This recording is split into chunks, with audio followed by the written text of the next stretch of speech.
Boa noite. Boa noite. Em São Paulo, ministro da Economia, Paulo Guedes, afirma que o Brasil pode deixar o Mercosul caso a oposição vença as eleições na Argentina e feche a economia. Desemprego cai em 10 estados, segundo o IBGE, mas o número de desempregados ainda é alto. E você vai ver também. Decreto assinado pelo presidente Bolsonaro suspende o uso de radares móveis nas rodovias federais em todo o país. Operação policial em 9 estados prende 90 pessoas suspeitas de envolvimento com o crime organizado e com o tráfico de drogas. Mais de 300 mandados judiciais foram expedidos. Exército veta a compra de fuzis por cidadãos comuns, mas libera o acesso a pistolas 9mm e .45 que eram restritas. As regras publicadas hoje no Diário Oficial regulamentam um dos decretos sobre armas do presidente Bolsonaro. Avião na Rússia faz pouso de emergência em plantação de milho com mais de 300 pessoas a bordo. 74 ficaram feridas. Essas e outras notícias você acompanha em instantes no Rede TV News.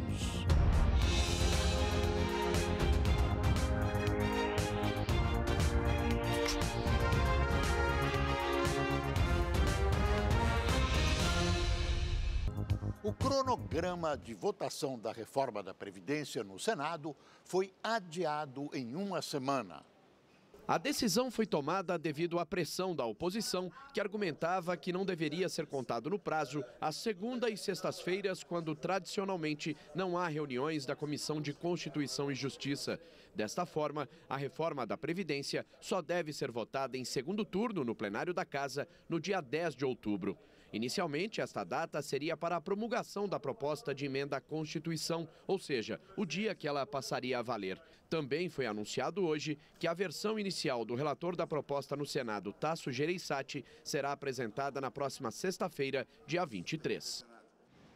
O decreto assinado hoje pelo presidente Jair Bolsonaro suspende o uso de radares móveis nas rodovias federais de todo o país.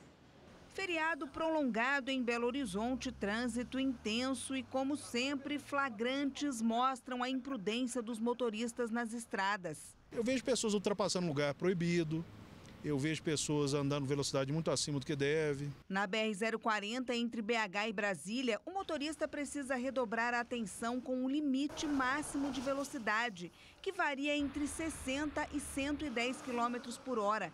E a quantidade de radares é grande. Ninguém é contra o radar onde ele é necessário, né? E no modelo que é pedagógico. Esse modelo aqui é pedagógico. O motorista diminui a velocidade onde é necessário que a velocidade seja reduzida para garantir a segurança do motorista e do pedestre. O presidente Jair Bolsonaro determinou hoje a suspensão de radares móveis usados pela Polícia Rodoviária Federal de todo o país. A decisão vale até que seja concluída uma revisão das normas pelo Ministério da Infraestrutura. A PRF confirmou que todos os equipamentos serão recolhidos imediatamente. São 3 tipos de radares. O estático, que fica sobre um suporte, móvel, que é usado de uma viatura em movimento, e o portátil. Eles normalmente, alguns ficam bem visíveis, mas a maioria fica escondido. É estratégico. Os radares fixos continuam multando e nos próximos meses, 1.140 novos pardais devem ser instalados em todo o país por causa de um acordo da União com o Ministério Público Federal. O presidente ainda tenta cancelar uma licitação para a compra de outros 8.000 equipamentos. Estamos com um problema na justiça agora, né? Gostaria que a justiça, a pessoa, não a justiça, mas essa, acho que foi uma juíza que deu essa liminar, dissesse onde eu vou tirar R$1 bilhão para instalar 8.000 pardais no Brasil. Só diga aí, com R$1 bilhão na mão, o Tarcísio asfalta aí, eu vou chutar aí, duplica 300 km de rodovia. Alguns defensores dos radares garantem que a presença dos aparelhos diminui o número de mortes e acidentes nas estradas e no trânsito das cidades. Só no ano passado, mais de 7 milhões de motoristas foram multados nas rodovias federais. Atenção, são só os radares móveis e das estradas federais. Das estaduais, não. Os radares fixos continuam funcionando. Esses radares móveis são úteis, claro, punindo quem abusa da velocidade. Mas já há muitos anos têm servido também para alimentar uma indústria de multas. Apesar das denúncias, nenhum governo conseguiu acabar com essa violência contra os motoristas. Radares e guardas se escondem em moitas nas estradas e ai de quem não chega a um acordo. O presidente Bolsonaro faz muito bem em tomar essa decisão de acabar com esse vergonhoso sorvedouro de dinheiro dos cidadãos. O Exército definiu hoje quais armas poderão ser compradas por cidadãos comuns e quais serão de uso restrito a agentes de segurança. A portaria, publicada no Diário Oficial da União, regulamenta um dos 7 decretos sobre armas, publicado em junho pelo presidente Jair Bolsonaro. Entre as armas liberadas para o cidadão comum estão pistolas de 9mm, a .45, revólveres, carabinas e espingardas. Já na lista daquelas restritas a forças de segurança estão fuzis de diversos calibres. E o relator do projeto de lei que prevê mudanças nos critérios para o porte e para a posse de armas, deputado Alexandre Leite, do Democratas de São Paulo, antecipou alguns pontos do parecer que irá para a votação no plenário aqui da Câmara já na próxima semana. O projeto substitui um decreto que havia sido editado pelo presidente Jair Bolsonaro, mas acabou sendo revogado em maio. O parlamentar acrescentou no texto um projeto de lei do Senado que trata sobre os colecionadores, atiradores e caçadores e afirmou que vai buscar reconstruir a legislação sobre armas para suprir as lacunas deixadas pelo Estatuto do Desarmamento. A proposta trata sobre o direito ao porte, que é a autorização para transportar a arma fora de casa, e a posse, quando só é permitido manter a arma dentro da residência. Segundo o relator, de 20 emendas apresentadas, 3 foram acatadas. Entre elas, a que estende o porte para oficiais de justiça e também oficiais do Ministério Público. Mais de 3 milhões de brasileiros, 1 em cada 4, procura emprego há mais de 2 anos. A boa notícia é que o desemprego recuou em 10 estados do país, mas o número de pessoas que não têm trabalho ainda é bem grande. Flávia é formada em ciências biológicas. Durante o boom econômico da indústria naval, trabalhou num estaleiro no porto de Suape, em Pernambuco. Mas com a crise econômica, ficou desempregada. Hoje trabalha por conta própria.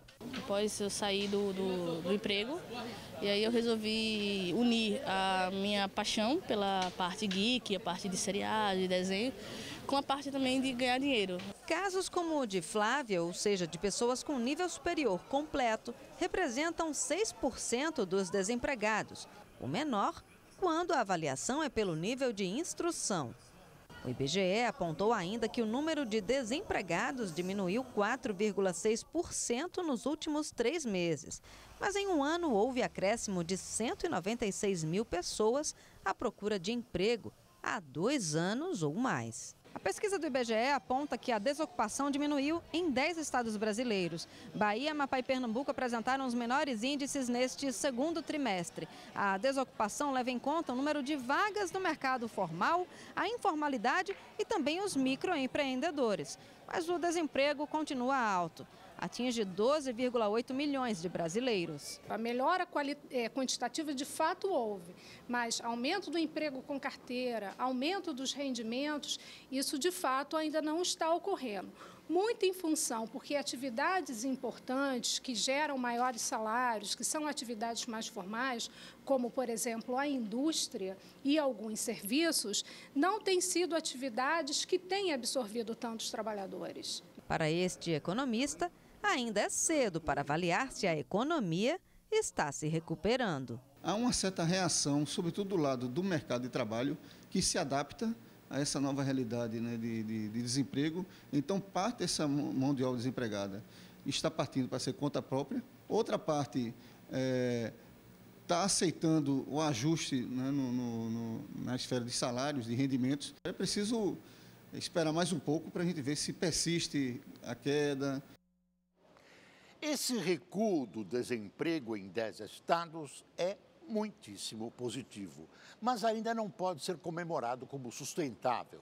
Para isso, precisamos, no mínimo, das reformas da Previdência e tributária e a volta dos investimentos. O desemprego é a pior faceta da crise.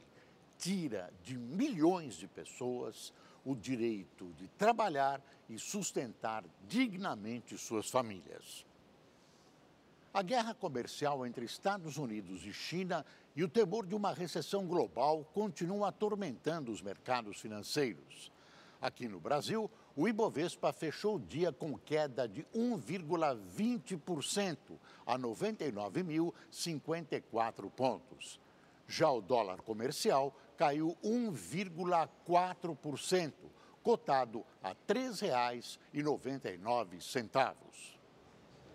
Acontece agora à noite em São Paulo, na Sociedade Brasileira de Cultura Japonesa, o evento Sociedade 5.0, sobre o impacto da tecnologia nas profissões e nos negócios. O repórter Igor Duarte está lá e tem mais informações. O evento começou agora há pouco, às 7 horas da noite, e o movimento já é muito intenso por aqui. Para quem não sabe, a Sociedade 5.0 é um termo que nasceu por iniciativa do governo japonês e está sendo expandido por todo o mundo. Seria o uso das mais novas tecnologias em favor da vida moderna, de uma sociedade em que o ser humano é o grande beneficiário das inovações e transformações tecnológicas, utilizando invenções como a inteligência artificial, carros autônomos, robótica, entre outros, para trazer melhorias sociais. Entre os palestrantes está o presidente da Google no Brasil, Fábio Coelho. O evento vai até às 9h30 da noite e por aqui são esperadas aproximadamente 1.000 pessoas. São Paulo, Igor Duarte, para o Rede TV News. Hoje você acompanha a segunda reportagem da série Fome. Você vai conhecer iniciativas que ajudam a levar uma alimentação adequada a quem realmente precisa. Tudo isso reaproveitando alimentos que iriam para o lixo. E no Brasil, cerca de 37 milhões de toneladas de restos de alimentos são desperdiçados todos os anos. Diminuir esta perda pode ser também uma forma de combater a fome no país. Esta é a CEAGESP, maior centro de abastecimento da América Latina. Daqui saem frutas, verduras, legumes para todos os estados e para 18 países.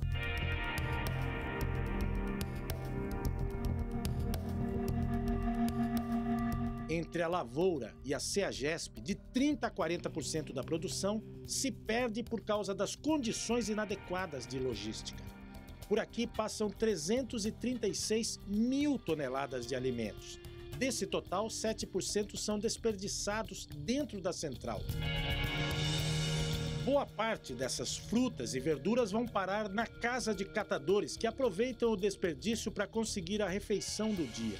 É o caso do Fabrício, que comemora o que conseguiu garimpar depois de horas catando os alimentos que iriam para o lixo. Que vai alimentar quantas pessoas?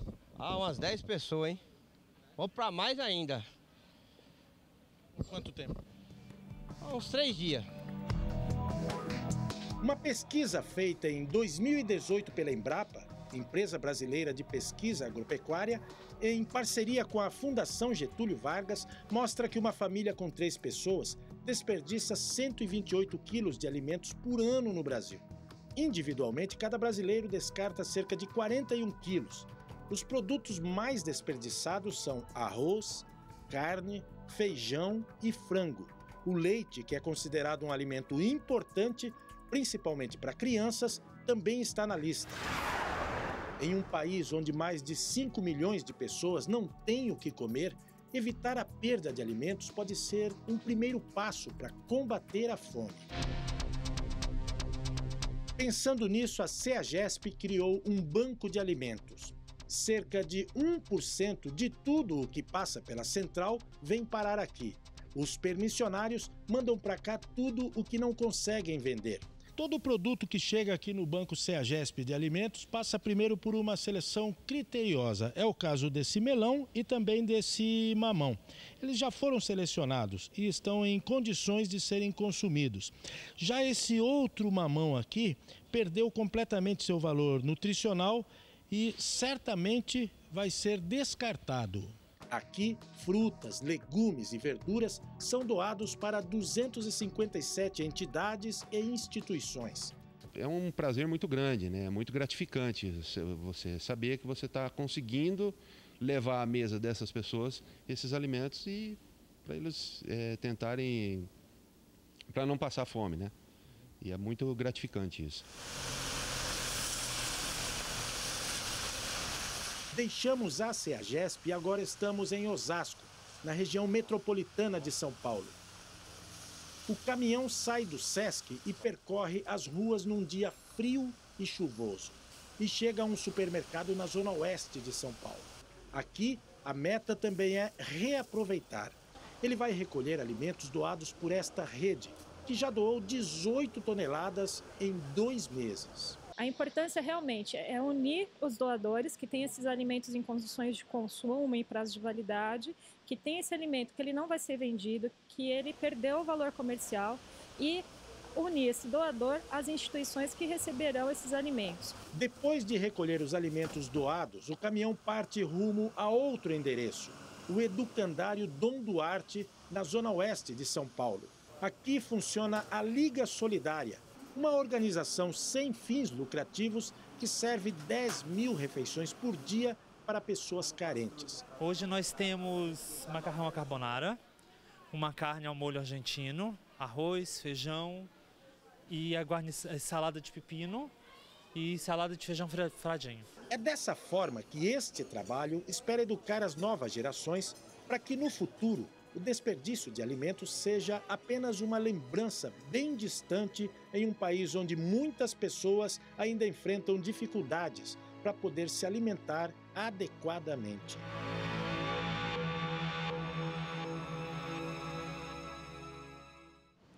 Amanhã, na terceira e última reportagem da série Fome, nós vamos mostrar a história de pessoas que superaram a falta de comida e hoje promovem trabalhos sociais para ajudar a combater a fome.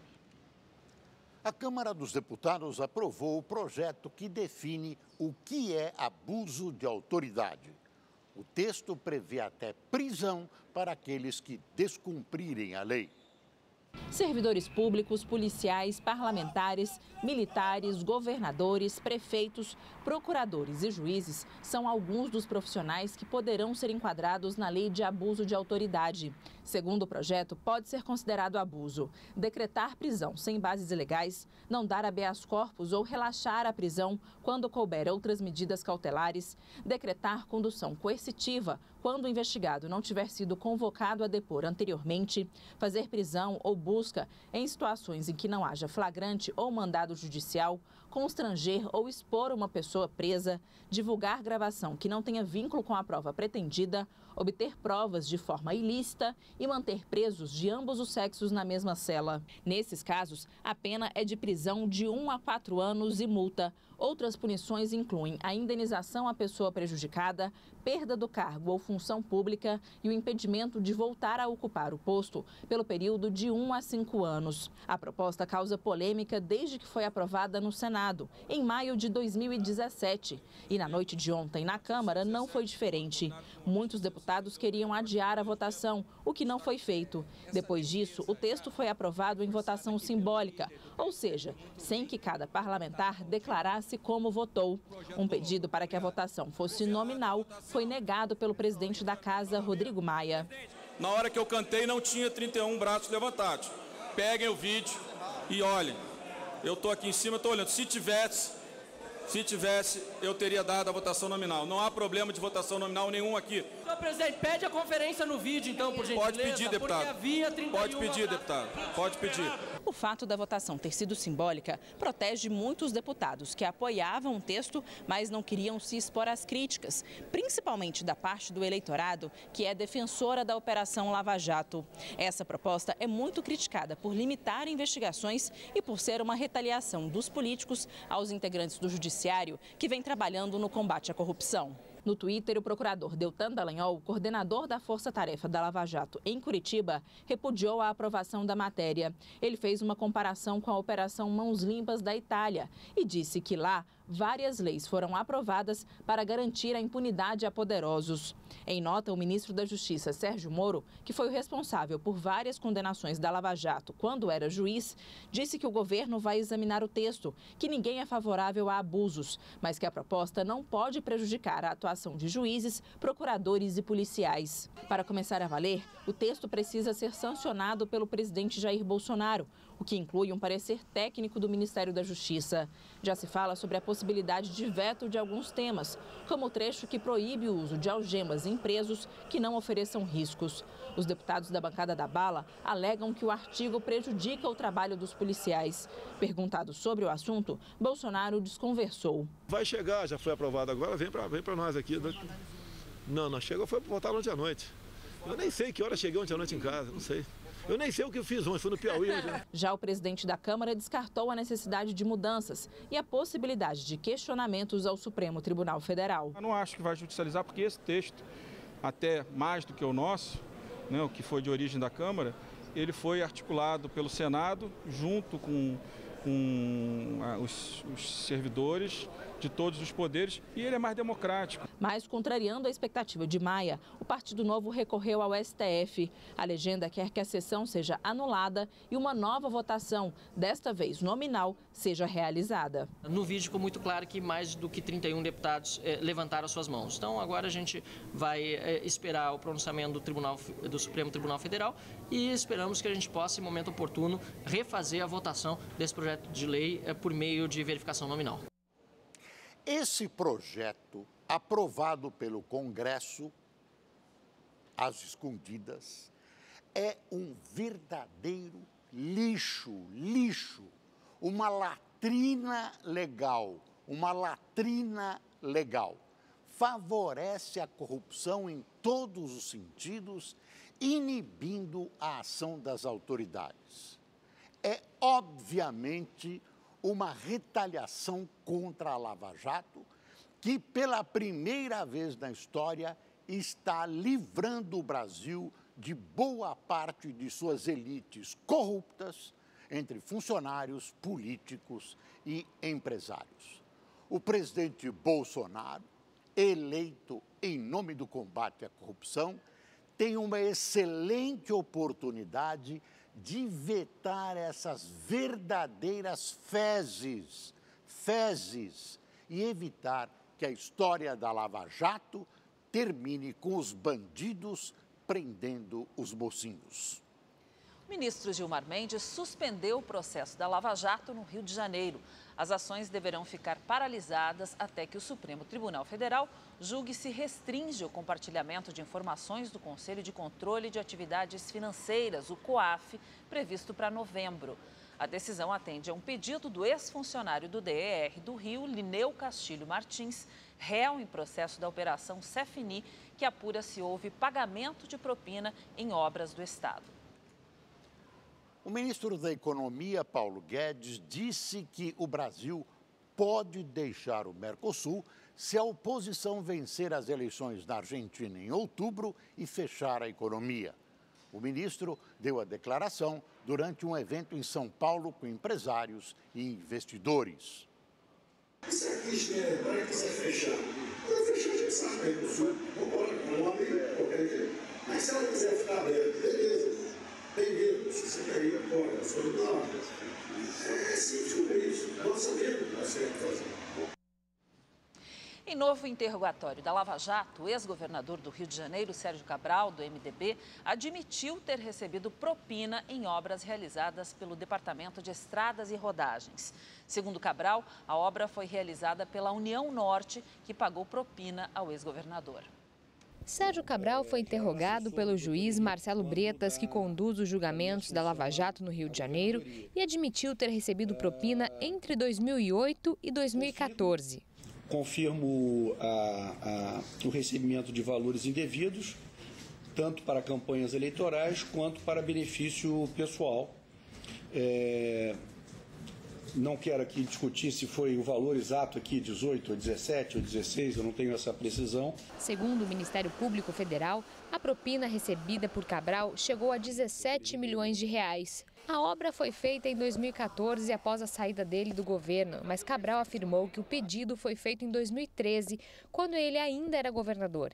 E confessou que atendeu a um pedido do ex-presidente da Assembleia Legislativa, Jorge Pisciani, também do MDB, e do ex-conselheiro do Tribunal de Contas do Estado, Aloysio Neves. De fato, foi uma solicitação do deputado Jorge Pisciani, na ocasião não era mais presidente da Assembleia, era o presidente do partido, tinha disputado o Senado em 2010 e perdido a eleição do Senado. E nessa ocasião, os dois pedidos foram do deputado Pisciani e do conselheiro Aloysio Neves, do Tribunal de Contas do Estado. Em nota, a defesa de Jorge Pisciani declarou que o ex-governador Sérgio Cabral falta com a verdade em busca de algum benefício e que o ex-presidente da Alerj nunca lhe pediu nada e nem para terceiros. A União Norte, empresa que participou em diversas obras em rodovias estaduais do Rio, declarou que fechou um acordo de leniência com o Ministério Público Federal e prestou esclarecimentos como colaboradora. O major da Polícia Militar, condenado em 2016 pela morte e tortura do pedreiro Amarildo no Rio de Janeiro, ganhou prisão domiciliar. Na decisão, a juíza da Vara de Execuções Penais, Larissa Duarte, alega que o major Edson dos Santos preenche os requisitos para o regime aberto, mas que, como é público e notório, o Estado tem apenas uma casa de albergue para presos e que as vagas são insuficientes. Então, viu por bem instituir um regime mais brando, de albergue domiciliar, tendo a obrigação de usar a tornozeleira eletrônica.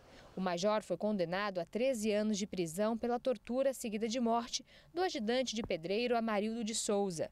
No dia 14 de julho de 2013, Amarildo foi levado por policiais da Unidade de Polícia Pacificadora da Rocinha e nunca mais voltou para casa. Edson e outros 12 PMs foram condenados pelo crime em 2016. Em março deste ano, a Justiça do Rio absolveu 4 policiais. Já o Major Edson, comandante da unidade na época, permanece nos quadros da corporação recebendo salário mesmo condenado. Também já se encontrava no regime semiaberto desde 2018. Um assassino como esse é solto cerca de 3 anos depois de condenado por um crime com tortura, um crime de uma brutalidade sem limites. Temos que acabar com esse auto-engano de que prisão domiciliar ou semiaberto são penas a serem cumpridas. Na verdade, são prêmios. Tem gente até cumprindo prisão domiciliar em mansões à beira-mar. Há algo de podre, muito podre em nossas leis. Isso é uma vergonha. Os ministérios públicos de 9 estados realizaram uma operação hoje que resultou na prisão de 90 pessoas suspeitas de envolvimento com o crime organizado e com o tráfico de drogas. No total, foram expedidos mais de 300 mandados judiciais. As operações se concentraram principalmente nas regiões Norte e Nordeste. Em Alagoas, foram mais de 40 mandados de prisão contra integrantes da principal facção criminosa do estado. No Amapá, foram cumpridos mandados de prisão preventiva no Instituto de Administração Penitenciária, o maior do estado. Na ação foram apreendidos celulares, uma arma, munições, além de blocos de anotações. No Amazonas, 2 suspeitos de serem os autores intelectuais do massacre que terminou com 55 mortos em 4 presídios de Manaus em maio deste ano, foram alvos da operação. Os agentes também apreenderam dinheiro e anotações do tráfico. Na Bahia, a ação se concentrou em 6 municípios. Entre os alvos estão os traficantes de uma facção responsável por diversas mortes no estado. No Ceará, foram expedidos mais de 30 mandados de prisão contra pessoas envolvidas com o tráfico de drogas. O crime, infelizmente, ele se nacionalizou com a guerra recente que houve no sul do país, na fronteira com o Paraguai. As facções criminosas se fortaleceram demais no norte e no nordeste, mas deixaram grandes tentáculos e o coração financeiro em toda essa região do Centro-Sul. Portanto, não adianta mais você estar fazendo operação localizada. Aqui no Rio de Janeiro, 42 policiais militares foram alvos de buscas e apreensões. 9 PMs estão sendo investigados por receber dinheiro de criminosos para não impedir o tráfico de drogas na região de Rocha Miranda, na zona norte da cidade, além de passar informações sobre operações policiais. Os agentes foram afastados das funções, vão responder administrativamente e podem ser expulsos da corporação. Ainda no Rio de Janeiro, foram cumpridos mandados de prisão contra 7 traficantes que atuavam nas comunidades em Madureira. Além de fazer essa intermediação da propina entre o traficante e o policial, ele também obtinha informações por outros policiais militares de apreensões outras, de armas e de drogas, e oferecia aos traficantes. Com o tráfico não pode haver nenhuma tolerância e muito menos acordos que alguns governos dizem que já fizeram. Dizem as pessoas que alguns governos do passado fizeram acordos com o tráfico. A ação das autoridades dos últimos dias dá a impressão de que se atingiu a alma do crime organizado, que são as suas finanças. É preciso combater em todas as frentes esses portadores da desgraça. Combater, custe o que custar, doa a quem doer. Hoje, em São Paulo, a polícia prendeu mais de 3 toneladas de maconha em uma casa na zona oeste de São Paulo. O local também era usado para o refino de cocaína. A polícia militar foi acionada por vizinhos que ouviram uma briga entre um casal dentro desta casa. No local, os agentes encontraram um homem e uma mulher que estavam sob efeito de drogas. O rapaz tentou fugir pelos fundos da casa, mas a polícia conseguiu prendê-lo.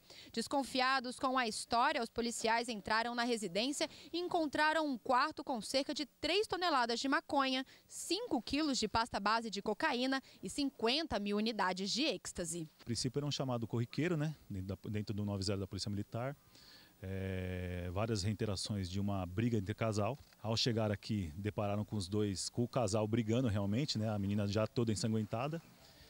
E eles, no momento da abordagem, informaram que estavam usando droga dentro da casa, né. Os policiais, então, adentraram a residência com a anuência dos dois e, verificando forte odor, né, aí encontramos uma quantidade muito grande de entorpecente. Os suspeitos foram encaminhados para o pronto-socorro e, em seguida, para a delegacia. O rapaz foi preso por tráfico de drogas. Já a menina, que também estava na casa, foi liberada. Caroline Rosito para o Rede TV News. A polícia do Paraná prendeu uma quadrilha de estelionatários especializada em aplicar golpes em idosos. O grupo pode ter faturado cerca de 30 milhões de reais com as fraudes. Os agentes cumpriram mais de 100 mandados de busca e apreensão na capital Curitiba e na região metropolitana. 29 pessoas e 20 empresas que atuam no ramo de seguros são investigadas. Pegavam cadastros de pessoas ali que aposentadas, né? Através de esses cadastros eram adquiridos por meio de órgãos públicos os mais diversos. O grupo entrava em contato com os idosos via telefone. Depois, realizava visitas. Eles colhiam assinaturas em folhas em branco e essas assinaturas que eram formalizadas aí posteriormente como seguros de vida e descontados aí nas contas aí dessas pessoas, esses aposentados. As vítimas só descobriam o crime meses depois. A organização criminosa também pode ter aplicado os golpes em dezenas de pessoas em outros estados.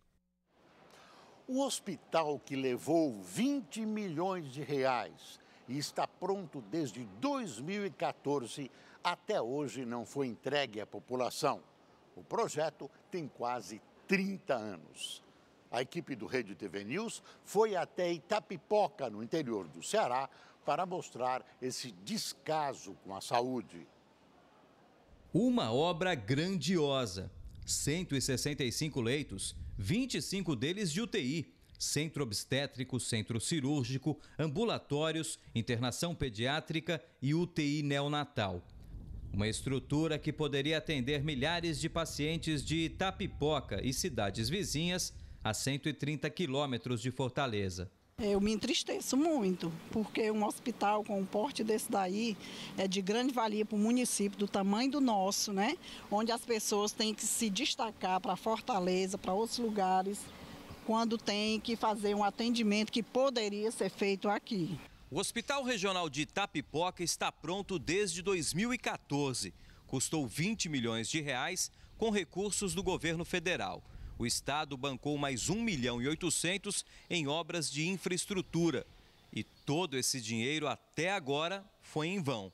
As portas nunca foram abertas. Vem verba, começam a fazer, depois deixam quase que pronto, fecha novamente, acaba, depois vem novamente, enfim.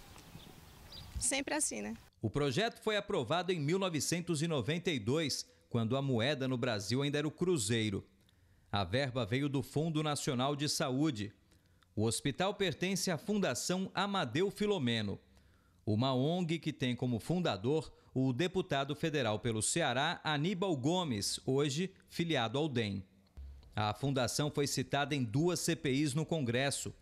Uma delas foi a do escândalo conhecido como Anões do Orçamento, em 1993. No esquema, políticos foram acusados de manipular emendas parlamentares para desviar dinheiro por meio de entidades sociais. A Delta Construções, também envolvida em escândalos, foi a responsável pela obra e recebeu boa parte dos recursos. Sem o hospital, pacientes de alta complexidade precisam viajar mais de 100 quilômetros para buscar tratamento na capital. A minha sogra se trata, né, ela teve câncer e faz todo o tratamento em Fortaleza, né? Pega o ônibus da prefeitura, né? Aí leva os passageiros, de madrugada, 3 horas da madrugada, minha esposa vai com ela. E aí, tendo um hospital desse aqui, poderia melhorar muito, né? Em nota, o Ministério da Saúde informou que repassou, entre 2005 e 2015, 19 milhões de reais para a construção e compra de equipamentos do hospital. E que a execução das obras é de responsabilidade do município e da Fundação Amadeu Filomeno, a quem também compete a organização e a abertura do serviço para atendimento à população. O Ministério da Saúde acompanha a situação e deve iniciar uma auditoria sobre a unidade. A Secretaria de Saúde do Ceará informou que a Fundação Amadeu Filomeno não demonstrou capacidade para funcionamento e que ainda apresenta pendências com o Ministério da Saúde. Disse também que os equipamentos para o Hospital Regional de Itapipoca foram adquiridos com recursos do Estado e que repassou parte deles para unidades onde havia déficit. A Prefeitura de Itapipoca afirmou que não possui responsabilidade pela manutenção, custeio e execução do equipamento. Já a Fundação Amadeu Filomeno não respondeu nossa produção. A população de Itapipoca não entende como um hospital pronto há 5 anos, até hoje, não atendeu nenhum paciente. Não, a gente não consegue compreender, a gente não tem um porquê, não tem uma resposta. Quem pagou tudo isso foi você. Até parece que o Brasil tem excesso de hospitais. Isso é uma vergonha. 74 pessoas ficaram feridas depois que um avião fez um pouso de emergência na Rússia. Os momentos de pânico a bordo foram registrados pelos passageiros. Veja na reportagem de Peterson Isidoro. Um passageiro gravava com um celular a decolagem quando flagrou o momento em que o avião foi atingido por algumas aves que sobrevoavam a pista do aeroporto. Os 2 motores do Airbus 321 da companhia Ural Airlines entraram em pane após a colisão. Um deles parou completamente. O segundo motor manteve o avião a poucos metros do chão, mas não por muito tempo. Menos de 1 minuto depois da decolagem, a queda. Desespero tomou conta da cabine. O avião, que levava 226 passageiros e 7 tripulantes, saiu de Moscou com destino à Crimeia hoje de manhã. A aeronave fez o pouso forçado, sem utilizar o trem de pouso, num milharal nos arredores da capital russa. Todos os passageiros sobreviveram. 74 pessoas foram levadas para hospitais da região. O prefeito da cidade falou em milagre. Esta passageira disse que segurou o filho pequeno quando sentiu a pancada. A manobra está sendo considerada heróica, por isso o Kremlin decidiu que vai homenagear o piloto e o copiloto com a mais alta honraria da aviação russa. Na Europa são cada vez mais frequentes acidentes como este registrado em Moscou. Na última semana, 2 aviões que partiram aqui de Portugal também foram obrigados a fazer pousos de emergência depois de colidirem contra aves durante a decolagem. Só que nesses casos, nenhum passageiro ficou ferido. Peterson Isidoro, de Lisboa, para o Rede TV News.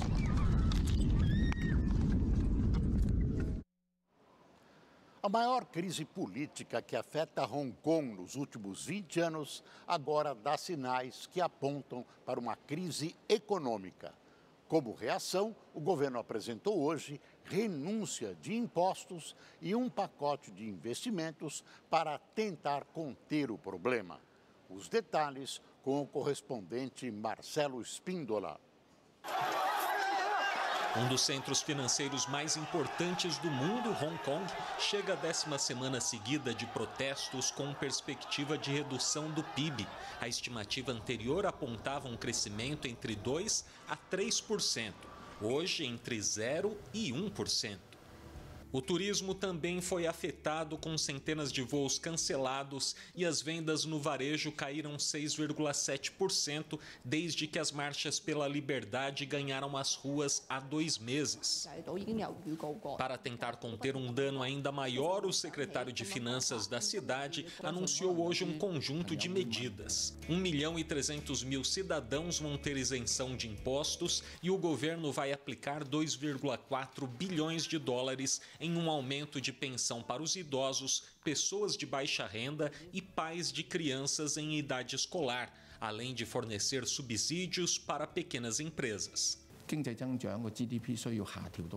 Vemos a necessidade de implementar essas medidas, aliviar o ônus financeiro sobre os cidadãos, apoiar as empresas e aumentar a confiança.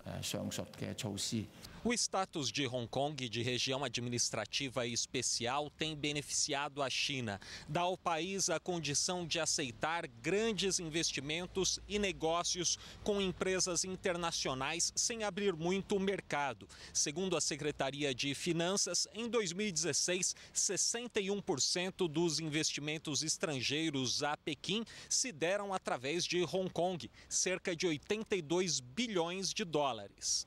O mercado de ações, que teve as piores quedas neste ano durante os protestos, observa com atenção o risco eminente do Exército da Libertação Popular da China intervir na região. Hoje, o embaixador da China na Inglaterra afirmou que a intervenção militar pode acontecer. Temos soluções suficientes e poder suficiente dentro do limite da lei básica para acabar com qualquer agitação rapidamente. As declarações vieram um dia depois que imagens de satélite mostraram aproximadamente 500 tanques e caminhões do Exército em um estádio na fronteira. Marcelo Spíndola, de Macau, para o Rede TV News. O atirador que baleou 6 policiais na Filadélfia, nos Estados Unidos, na noite de ontem, se entregou à polícia. O homem já tinha um histórico de crimes na região. O tiroteio aconteceu durante uma operação antidrogas e começou logo que os policiais entraram na casa do suspeito. Alguns chegaram a ficar presos por horas no local. A maioria conseguiu escapar por uma janela, mas 2 tiveram de ser resgatados por uma equipe do SWAT. O homem de 36 anos, identificado como Maurice Hill, se entregou após quase 8 horas de negociação. Ele já era conhecido pela polícia. Sua ficha criminal envolve assaltos e posse de armas e drogas. Os policiais feridos já foram liberados do hospital. Vamos saber agora como fica o tempo em todo o Brasil com a Gabriela de França. Olá, boa noite para todo mundo. O ar frio já está indo embora e o ar seco vai ganhar ainda mais força pelo Brasil. Por isso, a sexta-feira vai ser de tempo firme, seco e ensolarado em todo esse amarelão que pega praticamente todo o país. Nada de chuva aqui, olha, de norte a sul. E tem alerta para baixa umidade do ar. O tempo fica muito seco, especialmente em áreas aqui do interior, onde o índice de umidade relativa do ar fica na casa dos 20% entre Rondônia, Mato Grosso e Tocantins. E E justamente por conta desse clima quente e seco, é que as queimadas têm se espalhado pelo Brasil. Já é o maior número de focos de incêndios dos últimos 5 anos. As regiões mais atingidas são o centro-oeste e norte, como é o caso de Rondônia, onde o incêndio atinge aí a Reserva Ambiental Margarida Alves há mais de 15 dias. A fumaça já tem comprometido a saúde de agricultores e até ameaçado a vida de muitos animais. Os bombeiros trabalham o tempo todo aí no combate às chamas, que já devastaram cerca de 1.000 hectares. É muita coisa. E olha, gente, pelo visto vai continuar assim, nada de chuva, tempo firme e seco, ensolarado, muito quente em Porto Velho, com 37 graus. Em Cuiabá já são mais de 100 dias sem chuva e olha só, nem sinal de água, Palmas com 34 graus de máxima. O tempo fica seco, as temperaturas sobem mais durante a tarde aqui no centro-sul do Brasil, mas ainda vai fazer friozinho pela manhãzinha e à noitinha. Em Porto Alegre e Belo Horizonte, mínima de apenas 12 graus, e em Brasília a mínima é de 13. Na capital paulista, a madrugada também vai ser bastante gelada, ainda mínima de 10 graus, mas à tarde esquenta mais, 25 graus. Final de semana com bastante sol e temperaturas mais altas, chegando aí aos 28 graus no domingo. No Rio de Janeiro, o sol volta a brilhar com força aí e até domingo a temperatura chega na casa dos 31 graus, bastante quente. Agora, no norte do Brasil, as pancadas de chuva devem ser de forte intensidade ainda entre o Amazonas e o Amapá. Em Manaus, depois do recorde de calor, tem alerta para temporal. É chuva forte com raios, vendaval e máxima de 32 graus. Agora a gente vai para o Nordeste, no litoral da Bahia, onde ainda tem previsão de chuva. Nessa sexta-feira é chuva mais isolada. Em Salvador, tempo bastante instável e máxima de 27 graus. Eu fico por aqui, uma ótima noite para você. Até mais. Tchau, tchau. A Noruega anunciou hoje o congelamento do equivalente a 134 milhões de reais que seriam destinados ao Fundo Amazônia. O país é responsável por mais de 90% das doações. Segundo o governo norueguês, a decisão do Ministério do Meio Ambiente brasileiro de reformular a gestão e de extinguir o Comitê Orientador do Fundo Amazônia configura uma quebra do acordo entre os países. A reserva de capital estrangeiro é gerida pelo BNDES e a verba é destinada a ações de preservação. Na semana passada, a Alemanha já havia suspendido a contribuição do equivalente a 155 milhões de reais em projetos de proteção à Amazônia. Segundo o governo alemão, a decisão se deve às altas taxas de desmatamento. No fim da tarde de hoje, o presidente Jair Bolsonaro comentou o corte. A Noruega não é aquela que mata baleia no polo lá em cima, no Polo Norte, não? Que explora petróleo também lá? Não tem nada a dar exemplo lá. Pega a grana e ajuda a Angela Merkel a reflorestar a Alemanha. Há 50 anos, quase 500 mil de pessoas se reuniram numa fazenda no interior de Nova York, nos Estados Unidos, para celebrar a música, a paz e o amor. Foi o Festival de Woodstock. Nossa correspondente, Luciana Camargo, foi ao local onde tudo aconteceu.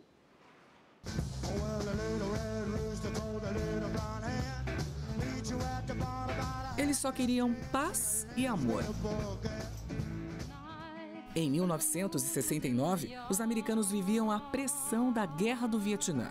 Nas ruas, as tensões raciais que aumentaram depois da morte de Martin Luther King provocavam ainda mais insatisfação. Joseph tinha 20 anos na época. Para ele, era preciso fazer algo concreto. E a juventude tinha o instrumento perfeito, a voz. Ela sim seria capaz de transformar a inquietude em esperança. Você não pode só reclamar, precisa fazer alguma coisa. E se fizer, a voz cresce, fica mais forte e traz a mudança. Foi aí que um grupo de empresários ouviu esse pedido e resolveu promover um festival de 3 dias, a Feira de Artes e Música de Woodstock. O local, uma fazenda na cidade de Bethel, no interior de Nova York. Woodstock reuniu 33 atrações, como Janis Joplin, Joe Cocker e Santana. Entre os momentos icônicos, o solo de guitarra de Jimi Hendrix, executando o hino nacional dos Estados Unidos, uma espécie de grito de alerta contra a guerra. O festival também foi marcado pelo nudismo, sexo livre e uso de drogas. Pelo menos 2 jovens morreram de overdose e centenas precisaram de atendimento médico. A infraestrutura montada nesta área na época não suportou tanta gente. Banheiros precários, muita lama, lixo acumulado, faltou comida. Mesmo assim, o clima entre o público, a maioria hippie, era pacífico. Não houve registros de assaltos, roubos nem de estupros. Woodstock ficou oficialmente conhecido como os 3 dias de paz e música. As pessoas se abrindo mais para experiências extrasensoriais, no caso das drogas. Eu acho que havia a opressão da guerra do Vietnã, que no caso dos Estados Unidos foi muito forte, né, porque eles eram convocados à força. E, junta com isso, um período intenso e muito fértil de grandes talentos musicais. Em 2017, a fazenda de Woodstock foi declarada Patrimônio Histórico dos Estados Unidos. E no museu montado aqui, é possível entender a atmosfera inquietante que transformou os anos 60 num marco da contracultura e mudou a vida de quem estava lá. Por um minuto, nós estávamos esperançosos e não estávamos enfrentando a guerra ou a morte de Luther King. Por um minuto, estávamos sendo seres humanos decentes. Luciana Camargo, de Bethel, Nova York, para o Rede TV News. Estreou hoje nos cinemas de todo o Brasil o filme Era Uma Vez em Hollywood, estrelado por Leonardo DiCaprio e Brad Pitt. Este é o novo longa do diretor Quentin Tarantino. Os detalhes com o correspondente da Rede TV em Los Angeles, Fábio Borges. Os 2 galãs distribuíram autógrafos e tiraram selfies com os fãs na Calçada da Fama.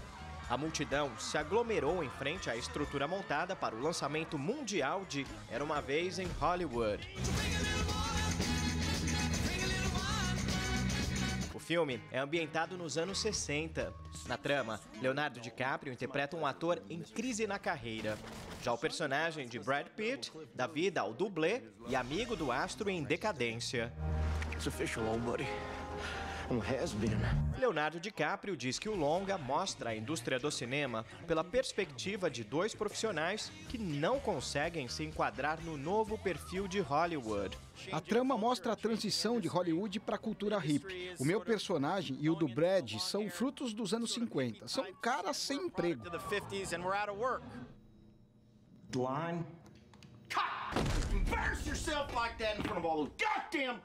Era Uma Vez em Hollywood mostra muito mais do que os bastidores da indústria cinematográfica de 50 anos atrás. O filme também conta com um conjunto de histórias sobre personalidades que marcaram a década de 1960, como, por exemplo, uma referência debochada ao maior astro das artes marciais, Bruce Lee. We get into a fight, I accidentally kill you, I go to jail.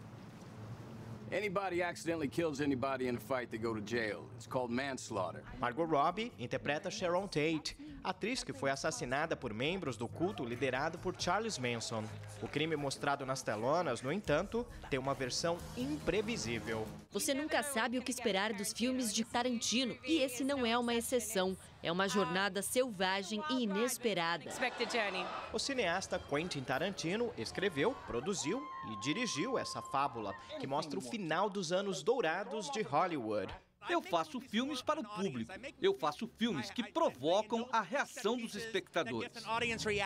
Tarantino montou um quebra-cabeças com vários gêneros cinematográficos numa só obra.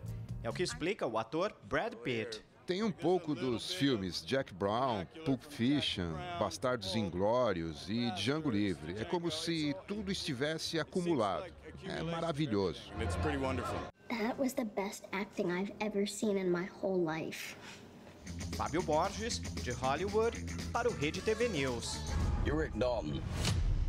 Don't you forget it. E o Rede TV News termina por aqui. Uma boa noite para você. Boa noite e até amanhã.